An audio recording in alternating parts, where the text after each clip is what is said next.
Hujan baru saja reda ketika bau tanah basah menyelimuti kampung kecil di distrik Likuica, Timor Timur. Di sanalah seorang anak lelaki kurus dengan rambut keriting kusut dan mata tajam penuh kewaspadaan memandangi langit jingga di ujung senja.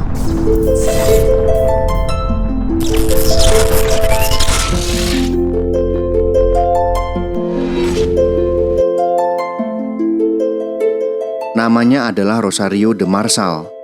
Namun tak ada yang memanggilnya demikian. Di antara reruntuhan dan luka perang yang tak pernah sembuh, ia lebih dikenal sebagai Hercules, nama yang kelak menggema jauh hingga ke sudut-sudut Jakarta yang paling keras. Ia dibesarkan dalam dunia yang tak memberi pilihan. Ayahnya, seorang buruh kasar, tewas dalam pergolakan politik antara Fretilin dan pasukan pro-integrasi. Ibunya menghilang saat pasukan datang menyerang desanya. Dikatakan ditangkap, disiksa, atau mungkin dibunuh. Hercules kecil belajar lebih dulu tentang suara tembakan ketimbang suara bacaan doa.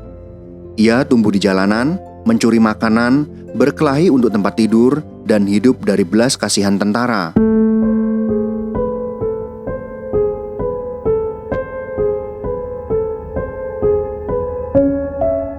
Ketika usianya belum genap 12 tahun, Hercules ikut dalam kelompok pemuda pro-integrasi, bekerja serabutan sebagai porter dan mengintai untuk pasukan Indonesia yang ketika itu berusaha mempertahankan kendali atas Timor Timur. Kaki kanannya terluka parah akibat ranjau darat, meninggalkan luka yang tak pernah sembuh dan mengubah cara jalannya untuk selamanya. Namun dari luka itulah ia mendapat simpati pertama dari seorang tokoh militer muda, yaitu Mayor Prabowo Subianto.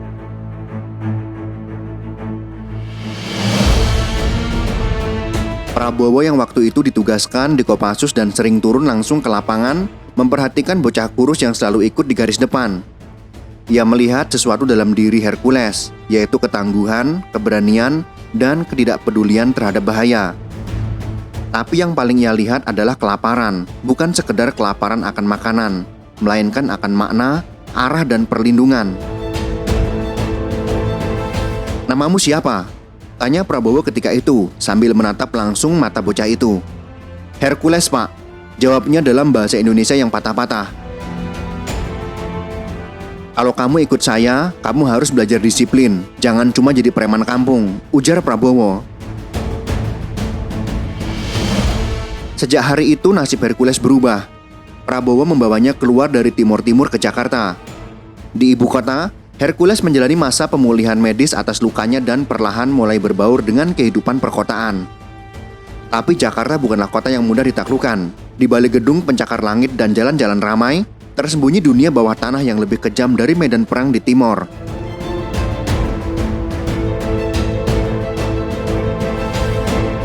Tahun demi tahun berlalu, Hercules tumbuh besar di ganggang sempit Tanah Abang, sebuah kawasan padat di Jakarta Pusat yang terkenal karena pasar dan kekerasannya. Ia membangun jaringan, merekrut pemuda-pemuda liar dari pinggiran kota, dan mulai dikenal sebagai penguasa lapak-lapak liar serta jagoan yang ditakuti. Namanya melambung bukan karena kekuasaan semata, melainkan karena loyalitas yang tak tergoyahkan. Ia dikenal tak pernah meninggalkan anak buahnya bahkan dalam situasi terpuruk. Hubungannya dengan Prabowo tetap terjaga, meski tak selalu dalam terang. Banyak yang mengatakan Hercules adalah anak ideologis Prabowo, bukan dalam arti biologis, tapi sebagai hasil dari bimbingan dan perlindungan. Ia dikenal dekat dengan berbagai tokoh militer, tapi tetap menancapkan kukunya di dunia sipil, khususnya di pasar-pasar.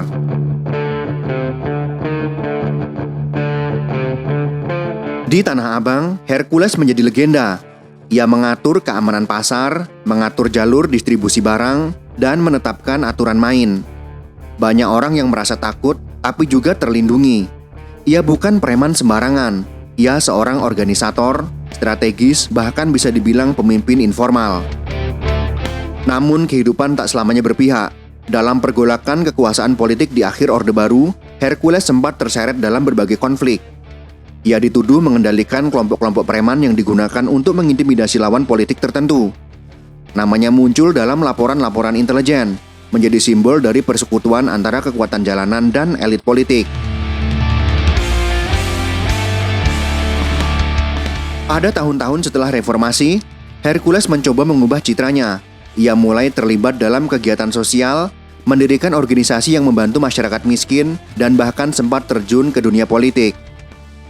Namun bayangan masa lalunya sulit untuk dihapus. Ia tetap dikenal sebagai mantan preman besar yang sekarang mencoba menjadi negarawan. Hercules sendiri tidak pernah menyangkal masa lalunya. Dalam banyak wawancara, ia justru dengan bangga menceritakan bagaimana ia bertahan dari kekacauan Timor Timur, diselamatkan oleh Prabowo, dan membangun hidup dari bawah. Saya tidak sempurna, katanya suatu kali. Tapi saya tidak pernah lari dari tanggung jawab, lanjutnya kemudian. Pada suatu malam di tahun 2014, ketika Pilpres memanas antara dua calon besar, yaitu Prabowo dan Jokowi, Hercules duduk sendirian di sebuah pos ronda di Palmerah. Ia memandangi televisi kecil yang menampilkan debat kandidat. Wajah Prabowo muncul di layar, penuh semangat dan tegas. Ia tersenyum. Di balik semua kontroversi, Hercules tetap menyimpan rasa hormat yang dalam terhadap pria itu. Kalau bukan karena dia, saya mungkin sudah mati di Likuica dan tidak akan pernah tahu seperti apa rasanya jadi manusia di negeri yang katanya merdeka, kata Hercules berbisik dengan pelan. Hercules tahu bahwa hidupnya adalah anomali. Ia bukan tentara, bukan politisi, dan juga bukan akademisi. Tapi ia tahu bahwa perannya penting. Ia adalah penghubung dunia keras jalanan dengan para penguasa. Ia menjadi saksi hidup dari relasi rumit antara militer, rakyat, dan juga kekuasaan.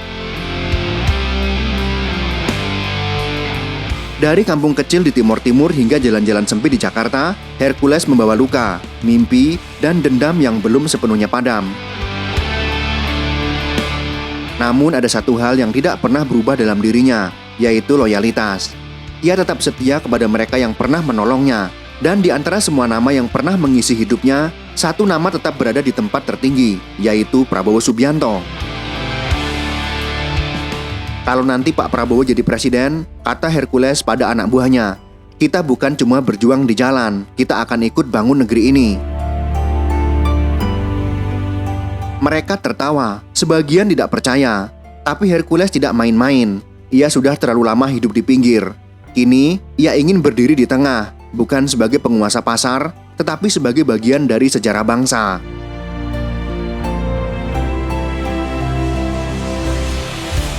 Waktu terus berjalan, Hercules semakin jarang muncul di media. Rambutnya mulai memutih, tubuhnya tidak sekuat dulu. Tapi suaranya tetap keras, matanya tetap tajam. Ia tetap menjaga jaringan, tetap mendukung gerakan yang ia anggap benar, dan tetap percaya bahwa Indonesia, meski kacau dan penuh konflik, masih pantas diperjuangkan. Dalam salah satu kunjungannya ke rumah Prabowo di Hambalang, mereka duduk berdua di teras, minum kopi sambil memandangi gunung di kejauhan. Kamu masih keras kepala ya Her, kata Prabowo. Saya ikut Bapak, keras kepala karena setia, jawab Hercules sambil tertawa. Keduanya tahu bahwa hubungan mereka bukan sekedar hubungan antara mantan komandan dan anak buah. Mereka adalah dua kutub yang berbeda, namun saling melengkapi. Satu lahir dari militer dan keluarga elit, satu lagi dari jalanan dan penderitaan.